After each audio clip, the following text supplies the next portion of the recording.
Well, welcome everyone to the Price College of Business Energy Institute webcast series on energy. And today we have the special privilege of having Tisha Schuller, the president and founder of Adamantine Energy in Colorado. And Tisha, thank you so much for joining us. We have a number of transitions going on right now. So there's a grand energy transition, there's social transition, there's environmental transition, there's political transition. But at the root of a lot of it is a generational transition, going back from the greatest generation, the World War II generation, into the baby boomers who had so much influence on the economy and the world today. But being a baby boomer, we're starting to age out. And you have written so much on this topic, we just thought it was very timely that we could have you on and give advice both to those executives in industry today that might be tone deaf or might not be hearing the right messages and the things they should be recognizing, and also for the up and coming leaders in the millennial generation and others. But again, thank you for joining us today. And for those who don't know Tisha, she founded Adamantine after 5 years as the CEO of the Colorado Oil and Gas Association, and in sort of a unexpected way became the voice for hydraulic fracturing on the Front Range of the Rockies. And if you haven't followed this social transition in the state of Colorado, it's an interesting one. She wrote a book about that. I'll give a little plug for that. I've read it, Accidentally Adamant, and you can experience her journey through this bizarre world of environmental opposition in an increasingly blue state that had a significant tradition in oil and gas and still does. Tisha's a fellow Stanford Cardinal. We've worked together for a number of years on a number of fun projects. So Tisha, welcome. It's great to get a reason to get together, and I'm looking forward to having our audience hear your words of wisdom. Also have on the call Robert Hefner V. Robert comes from a long family history in oil and gas. He's a OU Price graduate. He's the prototypical entrepreneur, currently has his own company, Hefner Energy. He's passionate about energy, especially trying to make sense of this grand transition on a number of fronts. Robert and I have developed a relationship over the last few years. It's been fun, lots of connections there. But I always say about the millennials, I call them my millennials because I rely on them heavily to keep me from becoming tone deaf. And they just have an intuition and a perspective that has been exceptionally valuable to me as a boomer. And they just see the world differently. And I hope that's what we get to. So again, today's the third in a series. Our first webcast was with Scott Sheffield with Pioneer, talking about an industry in acute crisis, challenges and responses. The last session was with Michelle Foss with the Baker Institute, Energy and Transition, Threats and Opportunities. And today we're going to talk about the transition in energy from a generational standpoint. So a little bit about Tisha. She founded Adamantine to really provide thought leadership to energy policy, business strategy, politics, and especially in the area of community engagement. She's a non-resident fellow at the Center for Global Energy Policy at Columbia. And one of the interesting things Tisha and I worked on a few years ago was a symposium at Stanford with the Natural Gas Institute on global energy poverty. So, Tisha, we really like to get going, and you write a series in your Crystal Ball series, but a great statement. Both of these things are true, where you contrast sort of immediate needs with long-term needs. more energy, less carbon. Protect the balance sheet, but don't forget your employees. Generate returns, but don't dismiss the up and coming ESG emphasis. And today, for the executives that may be aging out, the leaders of tomorrow are in many cases millennials, sort of Robert's generation. So if you could just walk us through your fascinating journey from being a Stanford Earth scientist to an environmental consultant, to Koga, to Adamantine, to how you came up with the Both of These Things Are True series, and walk us kind of that whole career up from the start to now, and tell us how it all came to be for you. Sure. Thanks, Mike and Robert. It's such a pleasure to be here. And the way you laid this out, Mike, is so important because the place the oil and gas industry is today, really we have both an existential threat, but also all of these disruptions create an unbelievable opportunity for the oil and gas industry to build bridges with the public, to mobilize its workforce in a way that generates excitement and pride and creativity. And I think I came to this perspective because my life is full of contradictions embodied in this idea of both of these things are true. Things like I live in rural Boulder County, Colorado, perhaps the hippiest place on earth after Berkeley. And I love the oil and gas industry, and I've devoted my career to its success and ongoing relevance. So that all began back at Stanford in the late 80s and early 90s. And I, like any good college student, I found myself drizzling chocolate dyed red onto my clothes to lay down and protest the war for oil, which actually was quite a controversial thing to do at Stanford at the time. And that was my start as an environmental activist. And I still feel and embody environmentalism in my soul. I live in the mountains. I take my solace and refuge in nature. And as I went through my life, that's one thing that never changed. So I moved, of course, where's a good environmentalist going to move except to Boulder? So when I came here to start my career and do the things that people do as they grow up, I got married, I had kids, I started my environmental consulting career turned into running an office and then running a region, and all those life realities and pressures set in. But my commitment to the environment never waned. But what changed is that I decided to be a person that would change my mind, and change my mind often. And I still change my mind every day. In fact, hopefully I'll change my mind on something in this conversation.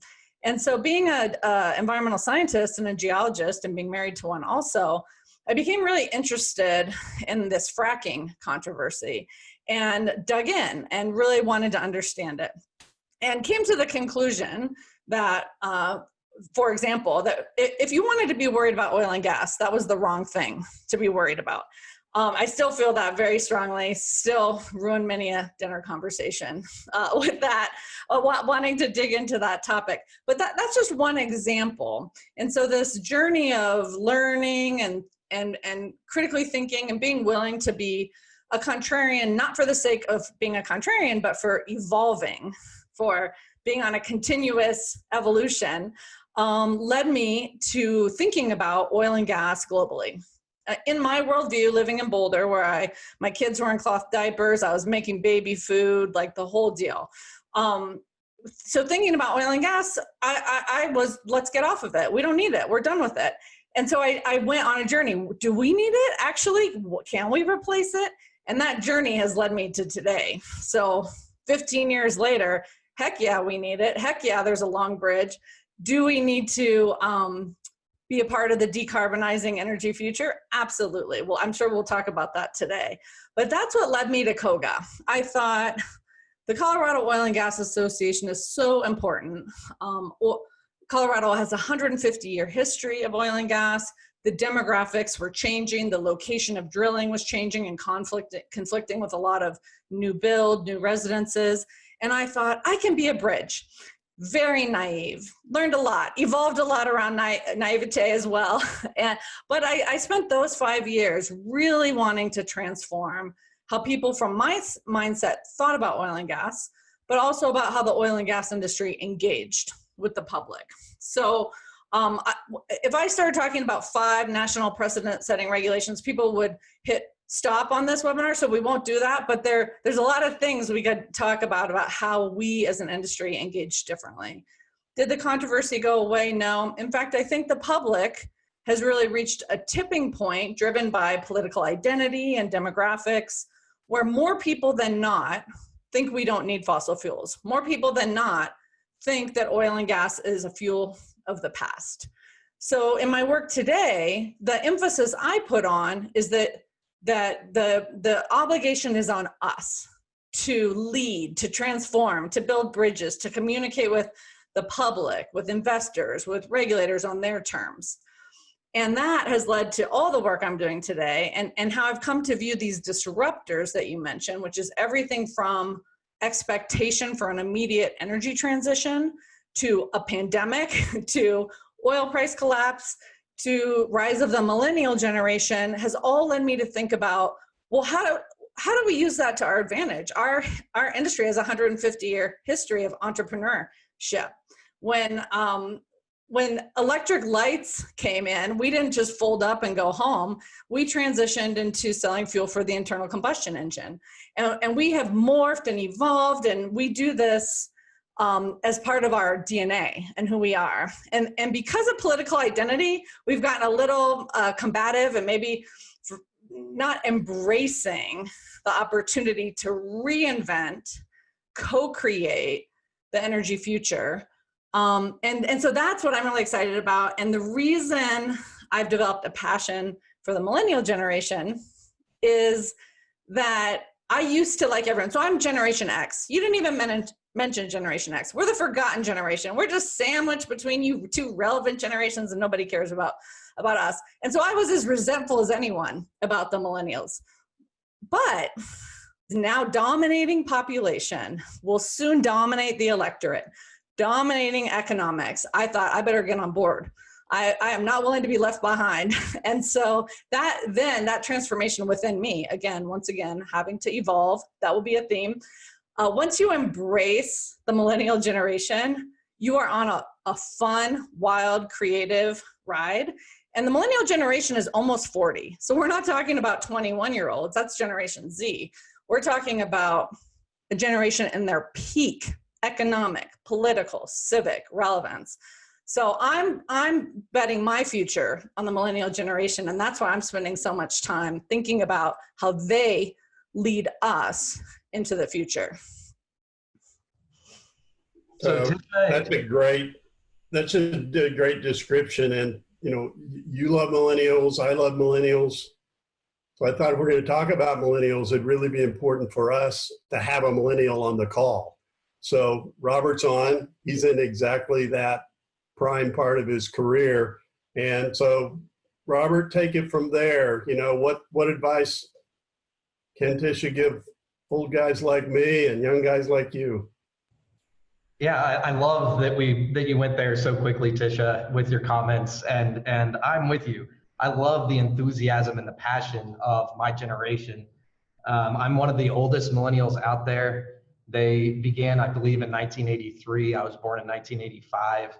They've tried to divide us and say that the older millennials are not really indicative of the rest of the generation, and so we have a micro segment. But at any rate, today's topic is all about generational transitions and energy. And so as we look at the energy landscape, most of these companies are still being run by boomers. Very few millennials are actually in positions of leadership within the C-suite. And that transition is going to occur. Boomers are going to age out. Millennials are the up and coming leaders of these companies within the next 5 years even. What message do you have to both groups? Robert, thanks for that. It's the first thing when things are challenging to our identity, our first reaction is always defensiveness. So I totally empathize with a generation of leaders who have literally written me, stop counting us out. We're still here. We have 2 decades ahead of us. To which I would nicely like to say, please not 2 decades. Like, that's a lot. That's a long time. But I get that our first reaction is defensiveness. Like, we're here, this is the way it's done. And so I want to acknowledge that. And then it's incumbent upon each of us as a leader to embrace disruption. That is the theme of 2020. It would have been the theme anyway, but now it's just the theme on steroids in every dimension. And so the way I like to talk about things that are threatening in the industry, particularly to identity, is instead to compare it to a hurricane off the coast. So if there's a hurricane off the coast, as the oil and gas industry, safety-minded, safety priority, risk managing, we don't ask if we believe or not believe that this is coming. We say, let's prepare our facilities. Let's prepare our operations. And thinking about the millennial generation in terms of data and influence and relevance is why I spent a lot of time writing about the generation in those terms. And in fact, your listeners can go to our website at energythinks.com, and we have a millennial report that's fresh out that looks at data. So we want to take this out of identity and into data. And once you recognize that not only are our millennial employees growing in relevance, but our investors are millennials, the permitting, whoever's doing permitting, the elected officials, these are all millennials. So now the idea that there's a generation of external stakeholders, our customers are millennials, then we really have to rethink, how are we engaging with this generation? And in order to do that well, the best thing we can do is engage with our employees internally. So we can talk about this more as we go, but I like to make very specific suggestions, like any strategic planning room should have a relevant representative number of millennials at the table, period, as well as representative diverse perspectives of the exterior world as well, and in your internal operations. So that's my message, is the hurricane is coming, so let's prepare. You don't have to like it. You don't even have to embrace it, but you have to manage risk. Now for millennials, what I'd like to say is thank you for your patience. You're not spectacular at it, but it's okay because your time has now arrived. And what I think is really important for any of us who have collected some amount of resentment at having to wait so long is now's the time to really embark, to participate, to also be mindful that the disruption is affecting you and will affect you. Because as we all move into our positions of leadership and power and relevance, then we want to hold on to the status quo. But now is the time to remember all the things, the change makers, not try to say, I've arrived and I will maintain the status quo, but to be the change makers as we address racial equity and justice, a decarbonizing energy future, a changing workforce. So that's my advice, is you are arriving now, be dynamic, be creative. So there was a report, I believe it was done in 2017, released by Ernst & Young. Within that study and within those findings, it was quite telling as to how things were going. Generation Z, only 6% of them viewed oil and gas as appealing. 39% viewed the oil and gas industry as very unappealing. Millennials, by perspective, had a little bit more of a favorable view, being 18% very appealing versus 23% very unappealing. Moreover, they started classifying fuels in terms of generations. So 71% of teens believed that renewable fuels were their fuel of their generation, specifically solar and wind, and then believe that oil and gas is the fuel of their parents' generation, with coal being the fuel of their grandparents' generation. What factors do you believe most attribute this directional sentiment to?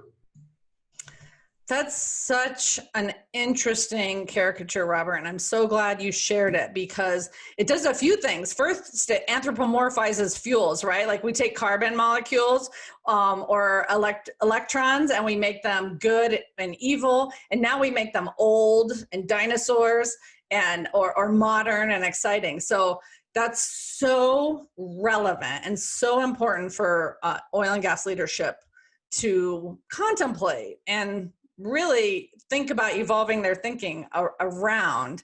Because one of the things that we do, I don't need to tell your audience why oil and gas is important and relevant and need to be here for the future. This audience knows that. What this audience has the opportunity to think about differently is that there is a public that has moved on. The vast majority, not the vast majority, but a tipping point of the public, including regulators, elected officials, investors, think that oil and gas is a fuel of the past. The only way to address this is not to fight for our place, which is what we end up doing. We'll educate them. Educating them looks like an old school monopoly fighting to maintain. And what's an old school monopoly? It's your dad's fuel, right? That's it. We're just fighting for the past. We cannot reinvent the future while we're fighting for the past. So the only option for us is to share the ambitions of the public and say, we hear you, we're interested in how you think about the energy future. We too want a clean energy future. We too care about the climate. We too care about decarbonization. And if those don't align with a company's culture or a leader's internal values, then they really need to take a look at if it's time to retire, because the world is moving on. And only dynamic, changing, creative, relevant leaders are going to have what it takes to meet the public with a shared ambition, look at their businesses and say, how do we co-create? How do we co-create this future with our public? And the last thing I'll say, Robert, that you didn't mention, but I would love your perspective on, is my observation is our millennial workforce is in constant conflict. Even if they're conservative and live in some place like Houston or Calgary, their peers think they work for an old industry. And today, in the middle of the pandemic, when a third of them got laid off in March or furloughed indefinitely, their peers and even their parents are saying, why would you go back into that industry, the industry of the past? So no matter how much they love and adore their workplace, they're in this constant state of conflict. And the only way we can empower our millennial workforce to represent, to be ambassadors for our companies and for our industry, is to help share a vision of an energy future that we're co-creating. Robert, what do you think? What's your experience around that? I have a lot of thoughts. I actually, I published a recent article on Medium that hits on this topic a little bit. And it was called Millennials Have Developed a Superpower. And the premise of the entire article was predicated upon the fact that the millennials have been the unluckiest generation in the history of this country from an economic standpoint. We have faced unprecedented economic challenge. We currently own an unprecedented low amount of the wealth in this country. I believe it's somewhere around 7%. By comparison, a boomer at my age in his life, their generation owns somewhere in the ballpark of 15 or 20% of the wealth in the country at my age. And so it's a very large scale issue that we face as a generation. That being said, it's caused us to be more thoughtful. We don't have the testosterone puffing of our chest because we've been beaten down in many ways. We've been humbled. And so I actually witness the superpower of the millennial being that we are able to work across the aisle politically. Something that has not happened in a number of years, or in over a decade. Our legislature, Congress, political parties, Republicans, Democrats, have just retreated further and further into their own thinking. So that's the backdrop through which I view things. I have a lot of hope for the future of our country as a millennial, because of our willingness and ability to work together. I don't find as much adversary discussion in regards to, I work in the oil and gas business. I was inducted into Forbes as a lister in the Forbes 30 under 30 for energy and industry. Almost everyone else in that category is working in renewables, battery technology, wind and solar. And they all kind of viewed me in a weird light, at least initially, until we started talking. And then they realized I care about climate. I believe climate change is happening. I believe to not be alarmist, however, in that. And so the discussion's been wonderful. I think you're right. We need to have more ambassadors that are millennial in our industry speaking out, which brings me to my question to you. Why do you think a Zoomer or a millennial today would rather work for Tesla than Continental Resources or another wonderful example in the oil and gas business? Why should a young person want to work in this industry? It's such an important question because we have to create the industry that millennials and Generation Z now want to work in.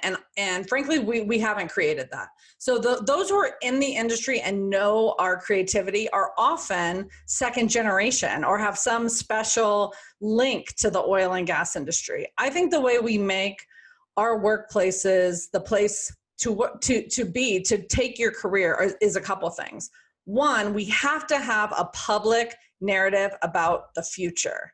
And right now, we spend a lot of our energy, literally and figuratively, trying to articulate why we matter, educating the public. There's huge limitations that I've spent a lot of time writing about if people are interested on what we can do with education. It looks like we're fighting for the past. We have to articulate the future in a way that people want to be a part of it and want to create it. And we know, and most of the audience knows, that we are the rocket engineers of the subsurface. And we are also the inventors of efficiency and decarbonization. And I argue publicly, frequently, that decarbonization happens much faster with us than without us. And in fact, I don't think it happens without the oil and gas industry. But how do we make that case that coming to work for the oil and gas industry is coming to work for the future, for innovation, for a cleaner planet, for raising standards of living around the world? So we have to do that. The second thing we have to do is make our places of business dynamic and interesting. And we just have the opportunity of a lifetime right now, because the number of CEOs I've gotten to talk to in the last month who have said, I was opposed to telework, but now I see how efficient and effective our workforce is. One example, if we can change like that, we can also create shadow boards of millennials. We can create strategic initiatives about the energy future and include diverse representatives. We can create very novel engagement campaigns with our public.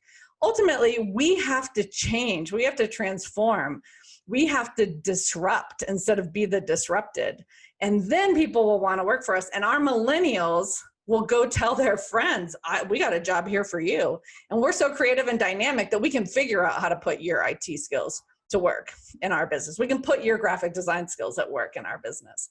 So I think it's the two pieces. But I think we need deep transformation to reach the opportunity of today. It's historic. We should seize it. 2020 should be the year that every oil and gas company, publicly traded or privately held, has started a strategic initiative to articulate their role in the energy future. Tisha, I love some of your points there and Robert's question, how do we do this? How does my generation do this? And two lines that really jumped out at me is this: share ambitions and co-create.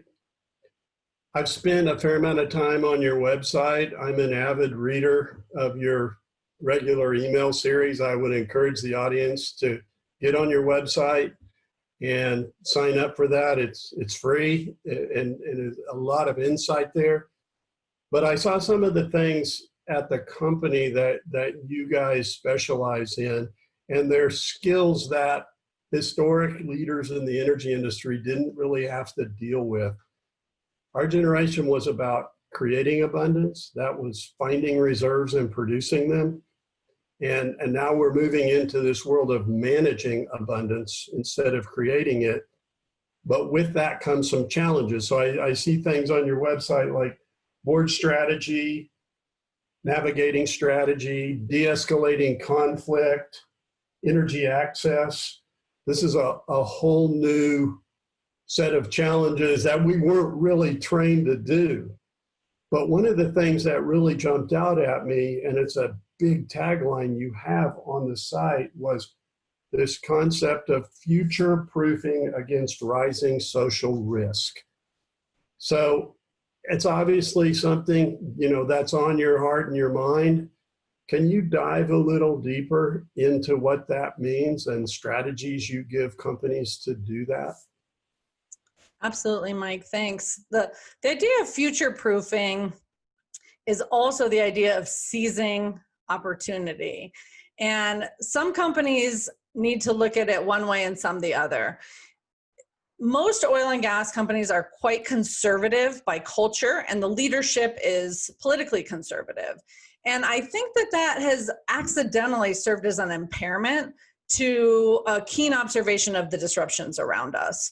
And I don't think it has to, because going back to this metaphor of a hurricane off the coast, if we look at data, if we look at changes, we don't have to send them through our political identity and have a reaction to whether climate change is or isn't happening. We can simply say, there's a plurality of people out there that think it is, and they include my regulators and my investors and my customers. I should think about this, and increasingly my employees as well. So the way we work with companies to think about future proofing is one of two ways. Either someone at a mid-level, like a senior level executive, brings us in and says, I see the risk, I see the opportunity. And we spend a lot of time helping make the case up the chain to the executive, to the executive team, then the C-suite, then the board. I would say that is now a much shorter journey these days than it was when I started 5 years ago, because people feel there's an existential angst about all the climate concern and the traction that opposition has gotten even under the Trump administration. So that's one way we come in. The way that we actually get things done once we're in is every level of management, board, C-suite, executive team, have to be bought in to the idea that we have to understand the ambitions of our key stakeholders, which includes investors and regulators and people that materially impact our ability to get our work done. We have to understand their ambitions and their interests, and this varies. It's totally different for a company with all operations in Oklahoma, for example, than a company with an international footprint, or certainly a company doing business in Colorado. We need to understand, and then we need to really tie into the company's values and culture in a way that's authentic. Adamantine gets a lot of calls from companies that want us to do essentially PR for them, and we don't do that. We will only work with companies that want to be materially changed by their interaction with us, because this is about evolution. We've all seen amazing campaigns, media campaigns, amazing ESG reports. They don't win one heart, one mind that's not already with us. And so we're really talking about deep transformation. It has to be authentic, grounded in values, and then the culture work has to get started. And I've made the point, and I can't make it too many times, that at a very early stage in the strategic planning process, diverse voices have to come to the table. Some conversations external to the company, but many internal to the company, because we're not going to reinvent the future with the same 5 people that got us here today. We're going to reinvent the future by reinventing how we think, how we act, how we engage. So that's the process. And I'll just acknowledge the real challenge is, hey, we're a small midstream company. We do pipe. How are we a part of creating the energy future? And finding an authentic answer to that. It does live. We've never failed. We can always find one with a company, but finding their authentic role in the future then buys them 30 years to operate. And the reason is for example, midstream company has to be able to answer the question, why should I let you build your pipeline? It will be here 30 years. We don't need fossil fuels today. And a company can't answer that if they cannot articulate their role in co-creating the energy future. So that's the heart and soul of our work. And maybe I should have gotten a therapist license along the way, because every single person who engages in this work has to transform. We have to transform every day. At this period, I, for example, am working on racial equity and justice. Every company working on it all the time. I have to grow every single day to rise to the opportunity of this moment. And that's what we do. That's the work we do. I love the plurality example on climate change. Different people have different opinions. If you ask people about climate change in a room, everybody flocks to the corners and then shouts at each other across the room. But one of the issues with that is, if you talk to my generation, they may discount that, but frankly, we're not going to live another 50 years. So if you talk to Robert's generation or younger generations, they have a different opinion, because it changes their risk profile in a time spectrum. So one of the questions that I will ask someone who discounts that or refuses to acknowledge that risk is, do your grandchildren agree with you on this issue? And it's like, listen to your grandchildren, see what their concerns are. And it ties right back to the points you made earlier on engaging and listening and understand that generation. But the fact is, they just view the risk differently, because they're really the ones that are now saddled whatever that risk profile may be. That's absolutely right. And really, for us as individuals, depoliticizing this, and just, I've found that people have a lot of freedom when I say, you don't have to believe in climate change. I'm not asking you to take on a religion of any kind. I'm asking you to care about what the public cares about, to think about what the data tells you about what your stakeholders, your investors, your regulators care about. And so anything that can take us out of this environment into risk, into data, into some sort of assessment of how to manage that, then allows a space for us to start thinking about transformation. The other deep transformation is just our inherent desire to do it. I live in Boulder. I constantly get those things brought up that make me want to say, but you drove here, those reactions that we want to have. And I also have to override my defensive-ness to say, what's a way that creates a shared ambition? Let's look for that conversation. And usually if I say, my focus is on creating a decarbonized energy future, we have a totally different conversation about oil and gas.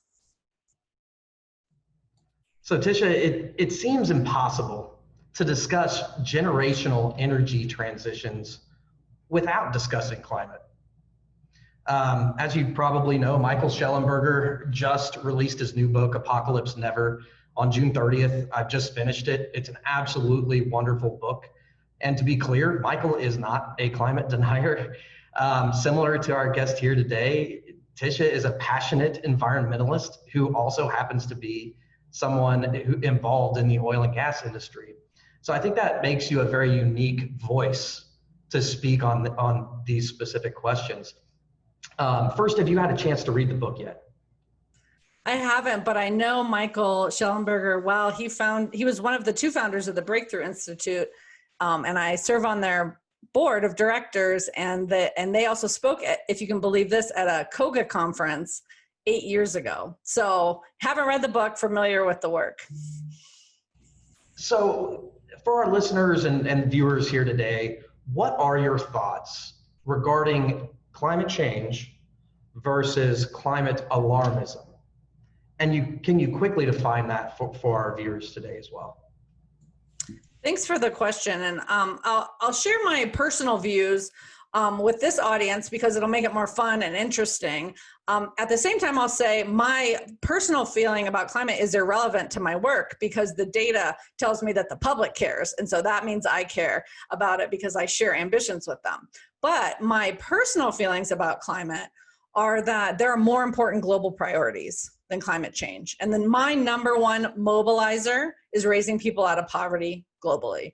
If we want an empowered world where people have the potential to reach the optimal living conditions, they can only do it with energy. So I'm a big believer in a high energy planet. I also sit on the board for the Energy for Growth Hub, which is all about energy at scale for jobs and developing economies. So for me, that's what I want. I wish we had the same amount of passion and energy around alleviating energy poverty around the world and creating all of those amazing outcomes.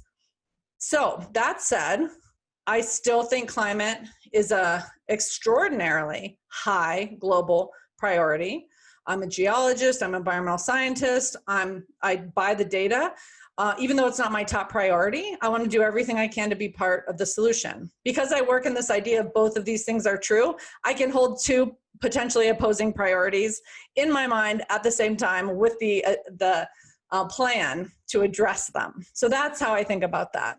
Now, I think we all know, particularly those who sit in the industry, that climate alarmism, discussing the climate crisis, these are communication tactics that fail because they give a sense of hopelessness. And they have, in fact, before we had the pandemic, there was a ton of press and studies around millennials and Gen Z being depressed and even suicidal over climate. This is not a constructive global process. So I have significant critiques of the environmental alarmism movement in all its forms. But it turns out that it's irrelevant because frankly, they won. They won the conversation.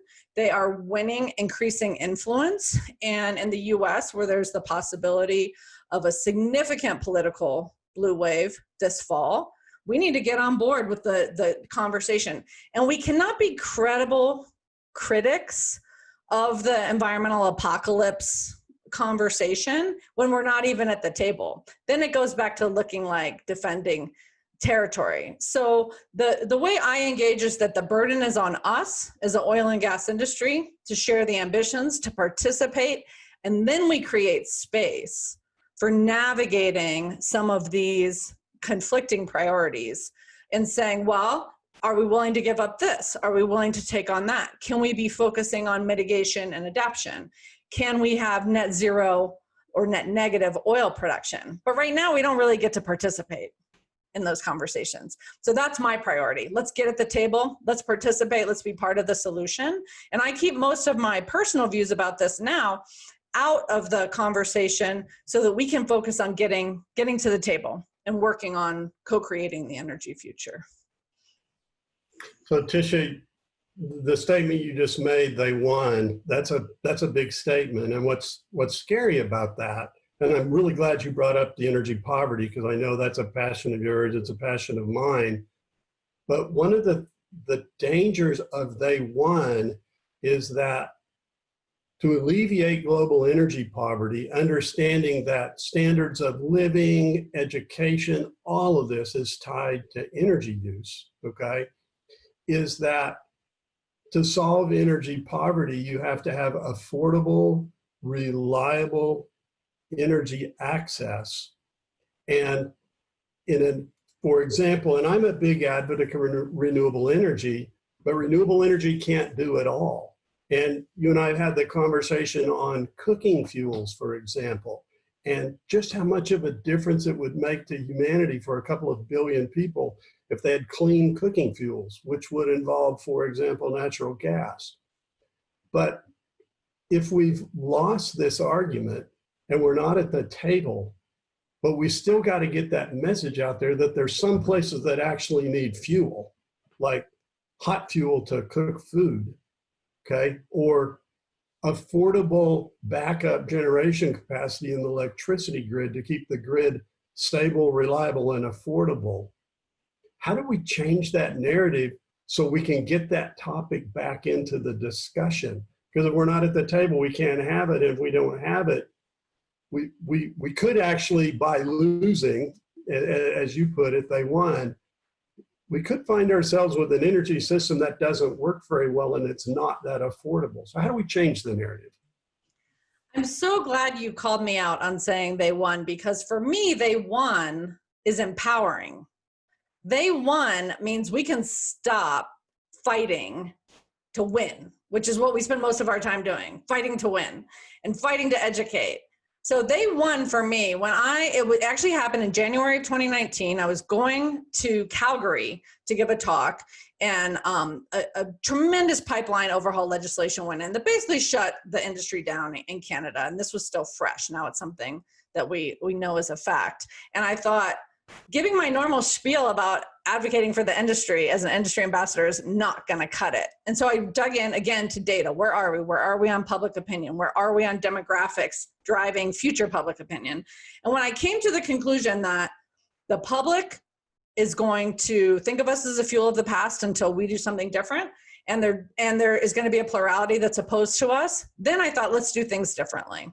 So, for example, in advocating for the role of natural gas, which I think is mission critical globally, the way that I can get a seat at the table, and this is the way we did work through Stanford's natural gas initiative, Mike, that you and I collaborated on, is to say decarbonization, addressing climate is a top priority.